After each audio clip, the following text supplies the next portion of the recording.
What if I told you that when an Amish father abandons his wife and 10 children, she cannot divorce him, cannot remarry, and has no income the outside world recognizes, and that despite all of it, the community makes sure every one of those children survives?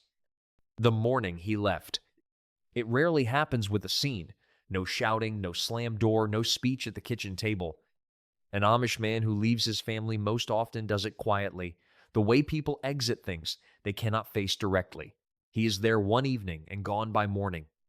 She notices first by the absence of sound, then by the empty hooks where his coat and hat should be. By the time she understands what has happened, he is already somewhere the community cannot easily reach. And 10 children who ate breakfast that morning without knowing anything was different now have a mother standing in the kitchen trying to decide what to do next. Divorce is not an option. The first thing most outsiders ask is why she doesn't simply get divorced. The answer governs nearly everything in Amish life. The Ordnung forbids it. Divorce is not recognized by the Amish church under any circumstances, including abandonment. A wife whose husband has walked out on her and 10 children is still, in the eyes of the church, a married woman. She cannot seek a legal divorce without risking excommunication herself. She cannot remarry as long as he is alive anywhere in the world.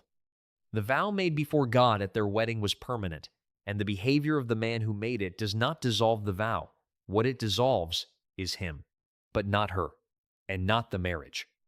The bishop's response: the bishop is involved within days. Word of what has happened moves through the district the way all significant news does in an Amish community, without announcements, simply through the network of people who know each other completely. The bishop's first response is not to the wife. It is to the husband, or to the attempt to reach him. An elder will try to contact the man who left, to call him back to his vows, to give him the opportunity to return and confess before the formal process begins. If the man cannot be reached or refuses to respond, the bishop moves to the next step, which is considerably more serious and considerably more permanent: the shunning. When reconciliation fails, the bishop formally excommunicates the man who left. This is the ban, the shunning that the outside world has heard about but rarely understands fully. It is not simply a social consequence. It is a complete severing of the man from every relationship, every business dealing, and every form of community support he has ever had. Church members are not permitted to eat at the same table with him, do business with him, or accept anything from his hand. His own baptized children cannot share a meal with him if he ever appears. His wife, still technically married to him under church law, is in the strange position of being bound to a man the church has simultaneously cast out entirely. For the man himself, shunning removes the only world he has ever known. His customers, his neighbors, his relatives who remain in the faith, his entire social and economic network disappears simultaneously. Some men, when they realize the full weight of what shunning means in practice, return quickly and confess. Others do not. The ones who do not return discover that the outside world, which they chose over everything they had, is considerably harder to navigate than they anticipated. Without the community that had quietly supported everything in their life up to the moment they left it. The community arrives. While the bishop is managing the formal process, the community is already at the wife's door. This is the part of the story that outsiders find most surprising, because it happens without being organized, without a committee deciding who will go and what they will bring, without anyone sending a message asking for volunteers. Women from the district appear at the kitchen with food. Men assess what needs doing on the farm and do it. Neighbors who have been watching the household from across the road begin showing up before she has fully processed what has happened to her. This is not charity in the way the outside world thinks of charity. It is mutual obligation in action, the same system that shows up after barn fires and deaths and difficult births, now showing up for a different kind of disaster. The community does not wait to be asked because waiting to be asked is, in the Amish understanding, a failure of attention. She is one of theirs. Her 10 children are theirs. And what her husband chose to do when he walked out that door is his failure, not hers. The community's presence in her kitchen and her barn in the days after he leaves is the clearest possible statement of where it stands on that question. 10 children, new roles. 10 children in an Amish household span a wide age range. The oldest may already be working age, 16 or 17, capable of significant farm labor or trade work. The youngest may be an infant or toddler. In a household that suddenly loses its primary income earner, both realities matter enormously because the older children become part of the solution in ways that children their age in the outside world almost never are. An oldest son of 16, in the weeks after his father's disappearance, does not go to his room. He goes to the barn. He takes on the farm work that his father managed alongside whatever community men have come to help, learning in concentrated weeks what would have been spread over years of gradual apprenticeship. Older daughters step into expanded household management roles, taking over tasks the mother can no longer cover while she manages the farm decisions and the community interactions. Younger children continue their schooling, continue their chores, and absorb the disruption in the quiet Amish way by continuing to do what is required of them while the adults around them hold the structure together. The family does not stop functioning. It reorganizes around the absence, and the older children carry a weight that changes them in ways they will not fully understand until they are adults themselves. How she feeds them. The practical question of how a woman with 10 children and no husband feeds her household is answered in an Amish community through several channels that function simultaneously.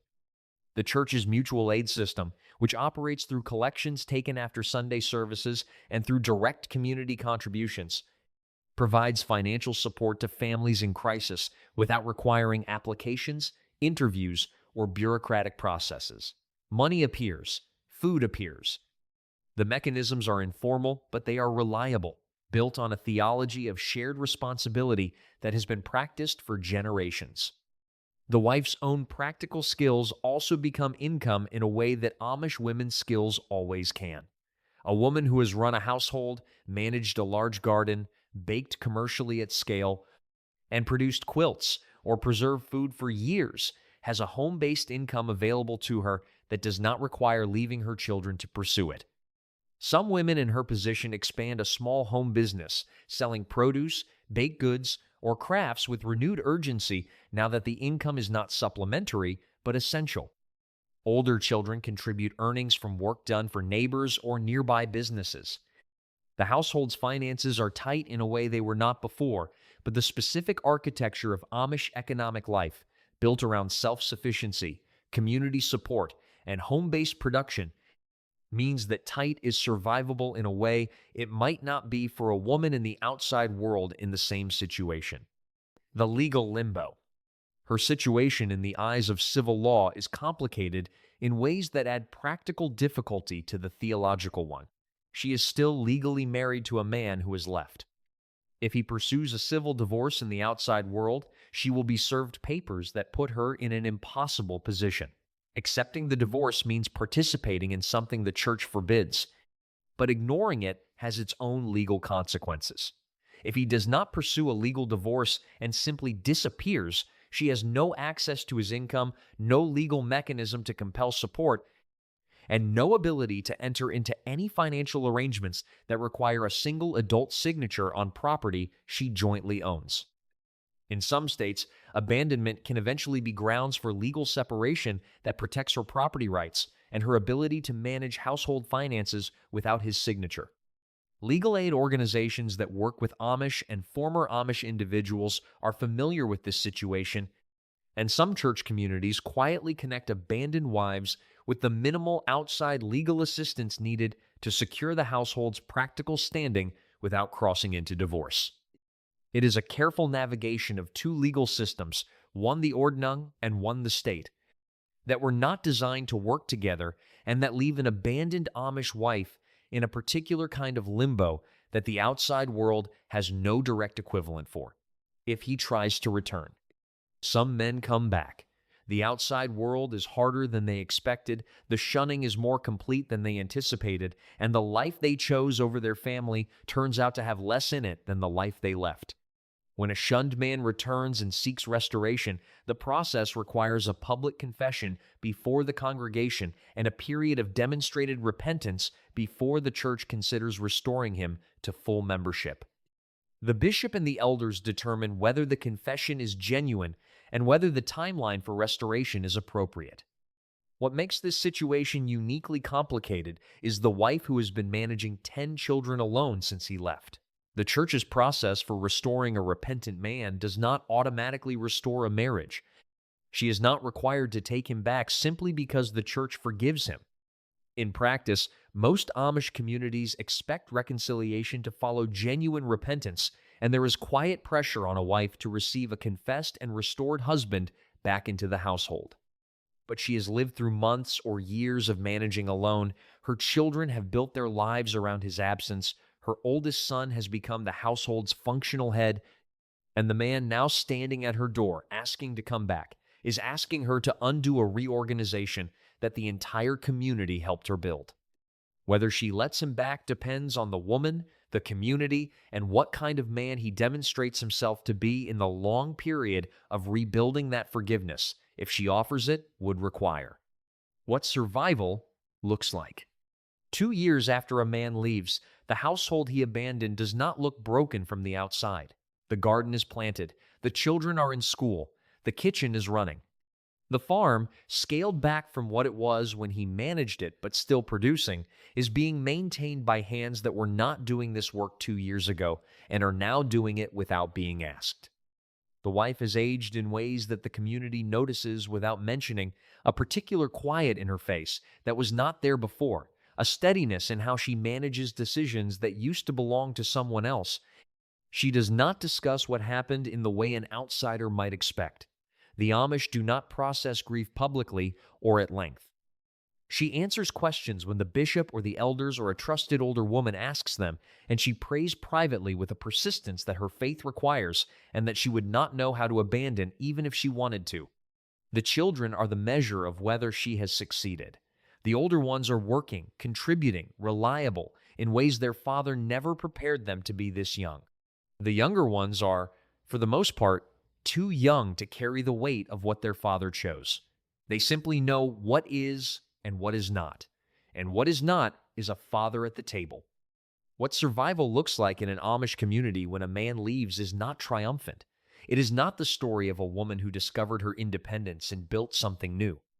It is the story of a woman who already knew how to do everything required to keep her family alive, who was given no choice but to do it without the partner she was promised, and who did it anyway because the community held one side of the weight and she held the other, and together they made sure the children grew. Conclusion. What happens when an Amish father abandons his wife and 10 children is a story that the Amish community would prefer not to have to tell at all.